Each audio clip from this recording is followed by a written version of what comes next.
বছরখানেকের বেশি সময় যাবত আমি পিসি বিল্ডিং নিয়ে তেমন ঘাটাঘাটি করি না, বাট একটা সময় ছিল যখন আমি পিসি বিল্ডিং নিয়ে অনেক অ্যানালাইসিস করতাম অ্যান্ড এগুলো নিয়ে আমি আসলে বিভিন্ন আইডিয়া শেয়ার করার চেষ্টা করতাম যে কত টাকায় কেমন পিসি বিল্ড করা যায়। তো হঠাৎ রিসেন্টলি আমার মাথায় একটা পিসি বিল্ডিং নিয়ে আইডিয়া আসলো।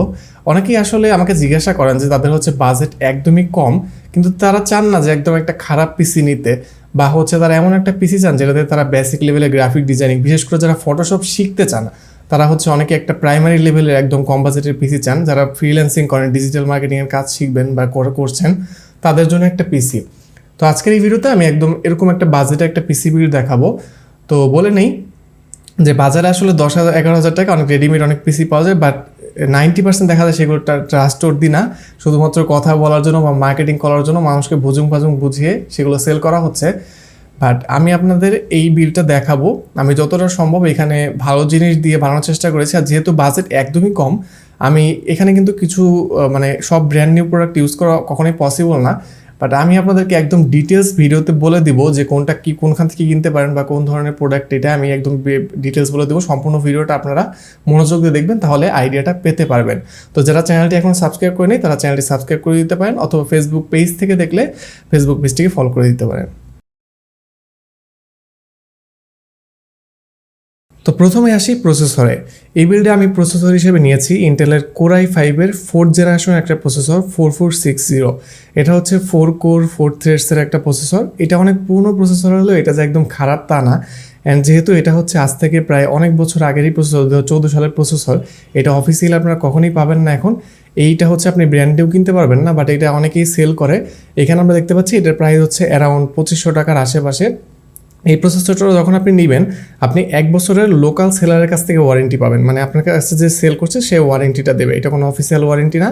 তো এটা দারাজে অ্যাভেলেবেল আছে, বাট আপনি যেখান থেকে ইচ্ছা নিতে পারেন। তো আমি আপনাদের হাইলি সাজেস্ট করবো, যদি আপনাদের বাসার কাছে কোনো দোকান থাকে যেটা ট্রাস্টেড বা যেখান থেকে নিলে চেক করে নেওয়া যাবে, সেখান থেকে আপনি নিতে পারেন। অথবা যদি চান, এই যে অনলাইনে আমি লিঙ্ক দিয়ে দেবো প্রত্যেকটা প্রোডাক্টেরই, রিভিউ চেক করে সেখান থেকে নিতে কোনো প্রবলেম নেই। তো এটা 2500 টাকার মতো, এটা আমাদের এই বিল্ডে প্রসেসর হিসেবে থাকবে। এরপর আসি মাদারবোর্ডে। তো যেহেতু আমরা একটা 4th জেনারেশনের প্রসেসর নিয়েছি, আমাদেরকে অবভিয়াসলি একটা 4th জেনারেশনের মাদারবোর্ড নিতে হবে। মাদারবোর্ড হিসেবে আমি এখানে চয়েস করেছি গিগাবাইটের H81M। এটা একটা 4th জেনারেশনের মাদারবোর্ড। এগুলো আসলে কোরিয়ান মাদারবোর্ড, মানে এগুলো ফরেন থেকে ইউজ হয়ে তারপরে দেশে আসে। এই মাদারবোর্ড আপনি ব্র্যান্ড নিউ এখন পাবেন, বাট সেটা আরও অনেক বেশি প্রাইস হয়ে যাবে, যে কারণে আমি যেহেতু এটা অনেক বাজেটটা আমি অনেক শর্ট রাখার চেষ্টা করেছি, সেহেতু আমি এটা ইউজ করেছি। তো এখানে আপনি 1 বছরের ওয়ারেন্টি পাবেন, অ্যান্ড এই ওয়ারেন্টিটা অবভিয়াসলি অফিসিয়ালি না। এই মাদারবোর্ডগুলোর ক্ষেত্রে আপনি যে সেলারের কাছ থেকে নিচ্ছেন তারা এই ওয়ারেন্টিটা দিবে। তো এই মাদারবোর্ডটা আপনি দেখতে পারেন লিঙ্ক থেকে, অথবা চাইলে যদি আপনি কাছে কোথাও পান তাহলে সেখান থেকে নিতে পারেন। তো এটা ছিল আমাদের মাদারবোর্ড। এরপর আসি র্যামের ব্যাপারে। DDR3 র্যামের প্রাইস অনেকটাই কম। তো এখানে আমি 8 GB র্যাম ইউজ করেছি। যদি আপনাদের বাজেট আরও 1000 টাকা বাড়ানো পসিবল হয়, তাহলে আপনারা অবশ্যই 16 GB নেবেন, তাহলে একটা পারফরমেন্স একটা আপগ্রেড পাবেন। তো এখানে 8 GB DDR এটা ব্র্যান্ডের র্যাম দেখাচ্ছে, যদিও এটা সম্পূর্ণ অরিজিনাল ব্র্যান্ডের কিনা এটার কোনো ঠিক নেই, বাট এগুলো আমি রিভিউ চেক করেছি, এগুলোর পারফরমেন্স ঠিকঠাক আছে। এটা আপনার 8 GB দাম 1000 টাকার আশেপাশে, 950 টাকার আশেপাশে আপনারা পাবেন। এটার লিঙ্কও দিয়ে দিব। তো এটা আপনারা কিনতে পারেন অনলাইন থেকে বা যেখান থেকে ইচ্ছা। এই বিলটা আমরা র্যাম হিসাবে আমরা এইটা ইউজ করব, একটা স্টিক 8 GB। এরপর আসি স্টোরেজ হিসাবে, যেহেতু সিস্টেমটাকে আমি বলেছি যে এটা একটা ফাস্ট পিসি হবে, সেক্ষেত্রে এটাকে ফাস্ট করার জন্য অবশ্যই একটা এসএসডি নিয়েছি। এসএসডির প্রাইস এখানে আমি যে দাহুয়ার C800 নিয়েছি 128 GB, এটার দাম 1400 টাকার আশেপাশে। বাট আপনারা যদি 400-500 টাকায় বাড়ান তাহলে 256 GB এসএসডি নেবেন। তো আমি আপনাদের সাজেস্ট করবো ওই আরেকটু টাকা বাড়িয়ে ওইটাই নিতে, 256 GB, যেহেতু কম্পিউটার একটা সিস্টেম চালাতে বেশ অনেক জায়গায় লাগে, আমাদের অনেক ফাইল টাইল রাখতে হয়। তো সেক্ষেত্রে আমি 256 GB নেওয়ার সাজেস্ট করবো। এটা আপনারা অফিসিয়ালি কিনতে পারবেন ওয়ারেন্টি সহ একদম। এটা আপনারা একটু বাজেট বাড়িয়ে নিতে পারেন, যেহেতু আমি 13,000 টাকা বলে দিয়েছি, সেহেতু আমি এইটাই নিয়েছি 128 GBটা। আপনারা একটু বাজেট বাড়িয়ে অন্য কোনো ব্র্যান্ডের বা যে কোনো ব্র্যান্ডের একটা ভালো ব্র্যান্ডের নিতে পারেন। এটা 1900-2000 টাকার মধ্যে আপনারা 256 GB পেয়ে যাবেন। এরপর আসে আমাদের পাওয়ার সাপ্লাইতে। এগুলো আমরা একদম অফিসিয়াল অরিজিনাল জিনিসই পাবো আমরা।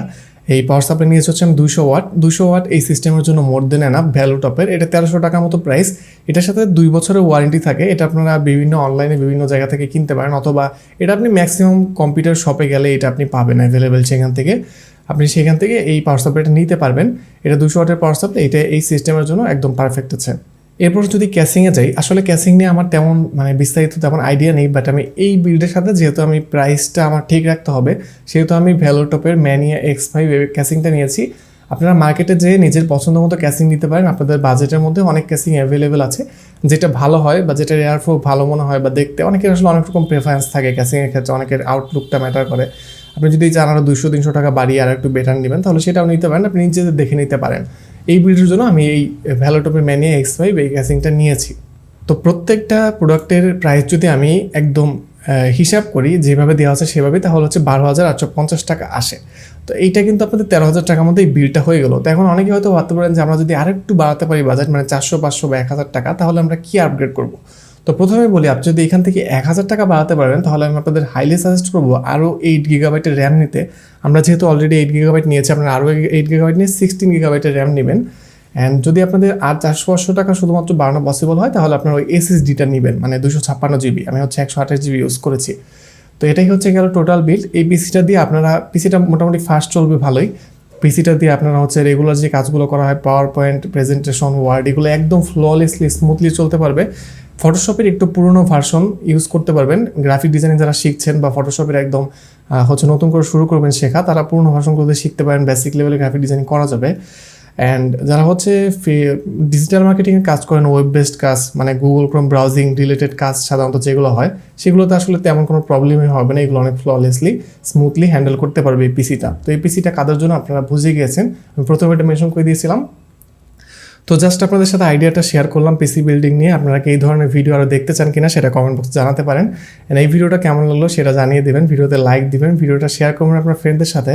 দেখা হবে পরবর্তীতে অন্য কোনো দিন অন্য কোনো ভিডিও নিয়ে। ততদিন পর্যন্ত সবাই ভালো থাকবেন, সুস্থ থাকবেন। টেক কেয়ার, আল্লাহ হাফেজ।